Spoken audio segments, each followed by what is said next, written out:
white, or let's say beige, or off-white, where they are getting or harvesting the wheat. But nowadays, as you know, we have the beginning of the corn. And by the end of the season for corn in Luxor, you're right, this is Karnak Temple where we are going now.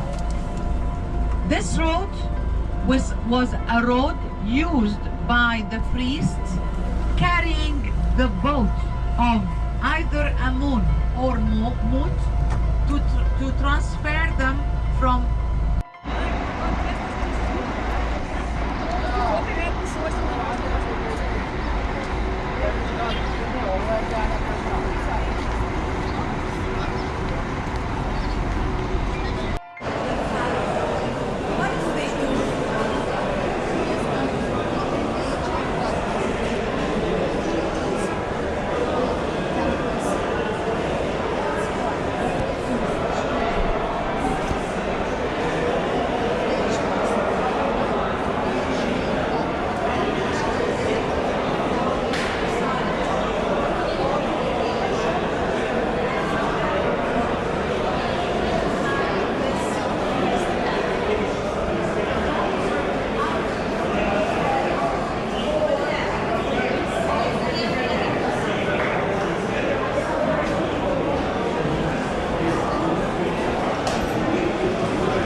Karnak Temple is one of the most important and impressive religious sites in ancient Egypt, located near Luxor on the east bank of the Nile River.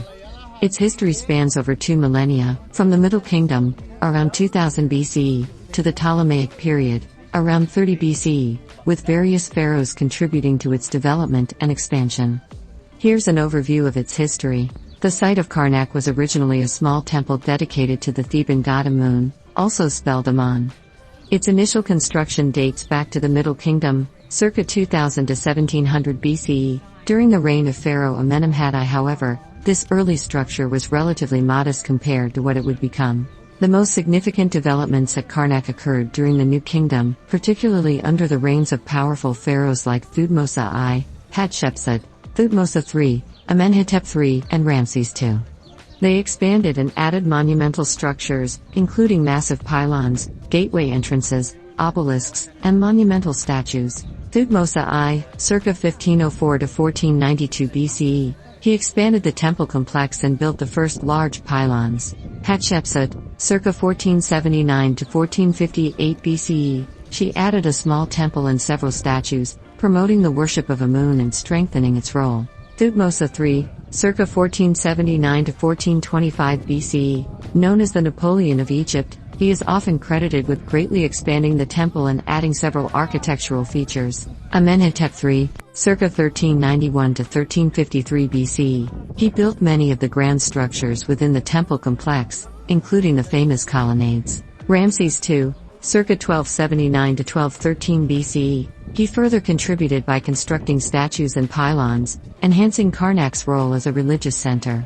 During this period, Karnak became the central religious hub of Egypt, dedicated primarily to Amun, but also to the sun god Ra and the goddess Mut. After the fall of the New Kingdom, Egypt experienced a period of political instability. Despite this, the temple continued to be used and maintained. Some of the later pharaohs, including those from the Libyan and Nubian dynasties, made repairs and additions to the temple. However, the power of Thebes, where Karnak was located, waned, and the temple's importance gradually diminished. During the Ptolemaic period, following Alexander the Great's conquest of Egypt, the Greek rulers continued to make additions to Karnak, though on a smaller scale.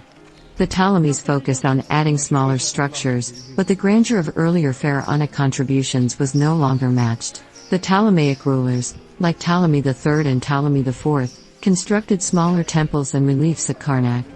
However, much of the grandiosity of the temple complex had already passed. During the Roman period, Karnak continued to function as a religious center, but it saw fewer new additions. After the Roman period, Egypt entered a time of Christianization, followed by the spread of Islam, during which many ancient Egyptian temples and monuments fell into disrepair. Karnak, like many other Egyptian temples, was abandoned and slowly eroded by time, neglect, and the elements. The site was rediscovered in modern times, beginning with a French expedition led by Napoleon Bonaparte in the late 18th century. Excavations and restorations began in the 19th century and continue today. Today, Karnak Temple is a UNESCO World Heritage Site and one of Egypt's most popular tourist destinations. It remains an extraordinary example of ancient Egyptian architecture, with its towering obelisks, massive pylons, and intricately carved reliefs. Visitors can explore the Great Hypostyle Hall, a vast chamber with 134 towering columns, some over 20 meters tall. Karnak's history reflects the religious, political, and cultural shifts of ancient Egypt, from its origins as a modest temple to its development as one of the largest and most important temple complexes in the ancient world.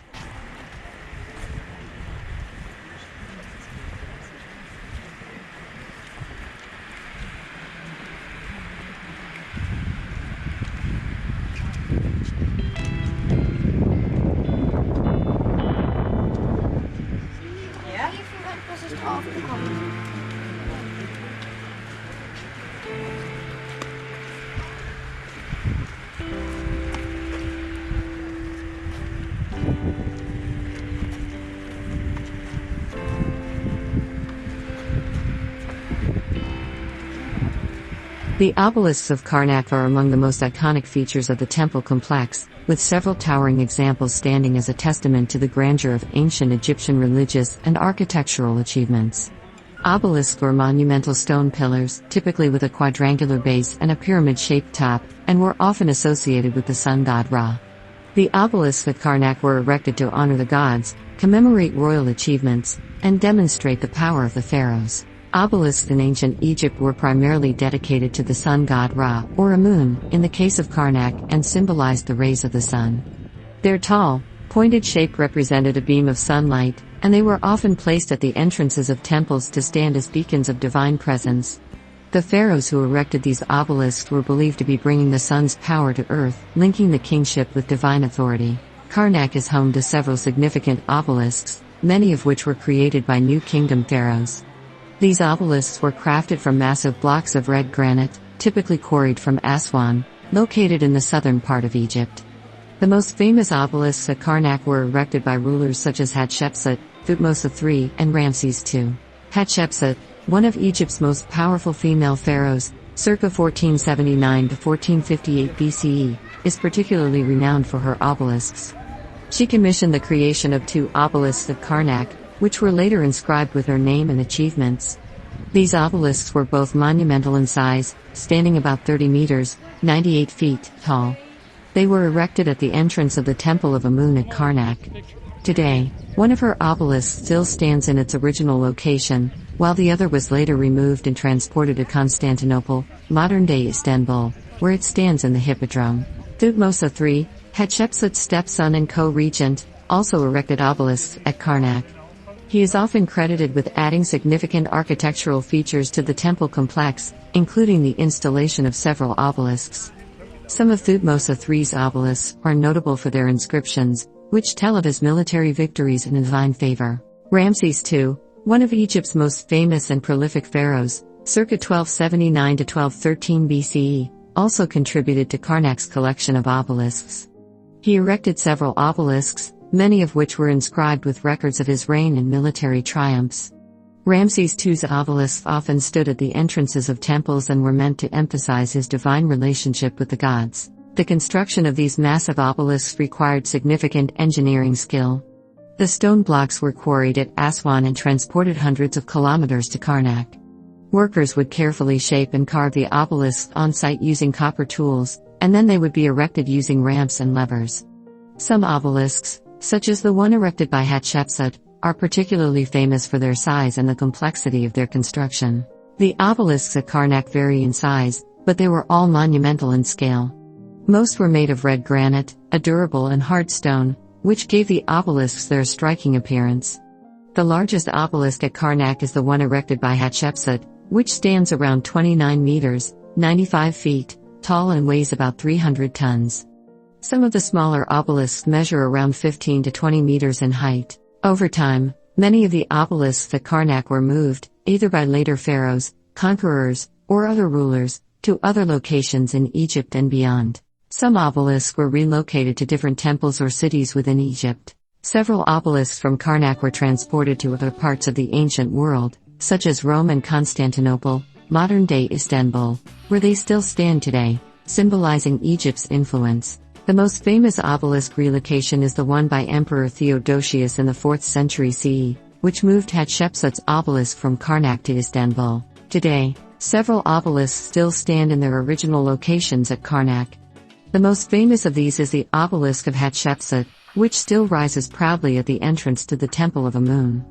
This obelisk, with its beautiful inscriptions, offers a glimpse into the majesty of ancient Egypt.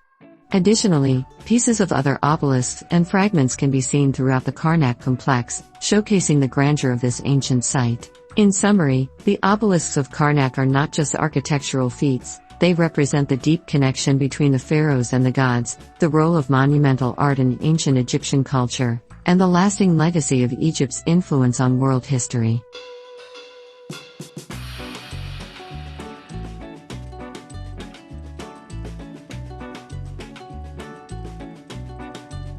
The Avenue of the Sphinxes at Karnak is an iconic and historically significant feature that once connected the Karnak temple complex with the Luxor temple. This grand processional route, lined with sphinxes, was used for religious festivals, particularly the Opet festival, which celebrated the annual journey of the god Amun from Karnak to Luxor, symbolizing the unity of Upper and Lower Egypt. The Avenue of the Sphinxes was originally constructed during the New Kingdom, circa 1550 to 1070 BCE. Particularly under the reigns of Amenhotep III, circa 1391 to 1353 BCE, and Ramses II, circa 1279 to 1213 BCE. The purpose of the avenue was to provide a ceremonial path for processions, particularly during religious festivals when statues of gods, like Amun, were paraded between the two temples of Karnak and Luxor. The Opet festival, which took place annually, was one of the most important religious events in ancient Egypt. During this festival, the statue of Amun, along with those of his consort Mut and their son Khonsu, was transported from Karnak to Luxor along the Avenue of the Sphinxes. The journey symbolized the divine link between the pharaoh and the gods, as well as the reunification of Upper and Lower Egypt. The avenue consists of a 1.7-kilometer long, about 1 mile, path, lined with sphinxes on both sides. The sphinxes were typically ram-headed, with the body of a lion and the head of a ram, symbolizing the god Amun, who was often depicted with the ram's head. These sphinxes were constructed using stone and are believed to have been commissioned by pharaohs during the New Kingdom, with Amenhotep III and Ramses II being the primary rulers involved in its creation and expansion. Amenhotep III is credited with constructing the original segment of the avenue, while Ramses II further extended it. The sphinxes were positioned facing each other along the route, creating a majestic, lined pathway that led from Karnak Temple to Luxor Temple. The Avenue of the Sphinxes was a central feature of the Opet festival. During the festival, the priests would carry the statues of the gods from Karnak Temple to Luxor Temple in a grand procession.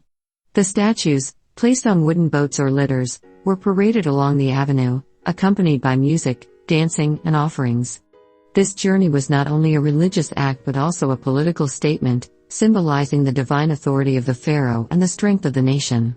The procession along the avenue was a display of Egypt's unity and divine favor, with the pharaoh often seen as the intermediary between the gods and the people. Over time, the Avenue of the Sphinxes fell into disuse. By the time of the Ptolemaic and Roman periods, Egypt had undergone significant political and religious changes. The once revered avenue was gradually abandoned, and many of the sphinxes were buried under layers of sand and debris. The avenue was largely forgotten, though parts of it were still visible and occasionally used. The avenue's full splendor was obscured for centuries due to the shifting sands of time, as well as the expansion of modern Luxor. In the 19th and 20th centuries, archaeologists began to rediscover and excavate the Avenue of the Sphinxes. Major excavations started in the 1940s, and since then, much of the avenue has been uncovered and restored. In 2004, a major restoration project was launched to fully uncover and preserve the avenue. Excavations revealed dozens of Sphinx statues, many of which had been buried beneath the streets and buildings of modern Luxor. Some sphinxes were found with the ram's head intact, while others had suffered damage over time. The project also aimed to reconnect the Karnak and Luxor temples, both physically and symbolically, by restoring the avenue and creating a path between the two sites. The restoration was completed in phases, with some sections of the avenue now open to visitors, providing a glimpse into the grandeur of ancient Egyptian religious ceremonies. In conclusion, the Avenue of the Sphinxes is an extraordinary example of ancient Egyptian architectural and religious grandeur. It once served as a sacred path for royal processions and has now been partially restored, allowing modern visitors to walk in the footsteps of ancient Egyptians who revered the gods and their pharaohs.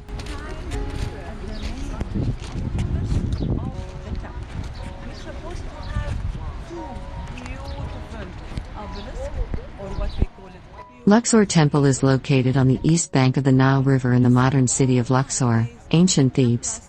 Unlike other temples in Egypt, which were primarily dedicated to a specific god, Luxor Temple was primarily dedicated to the rejuvenation of kingship, and to the Theban triad of gods, Amun, Mut, and Khonsu.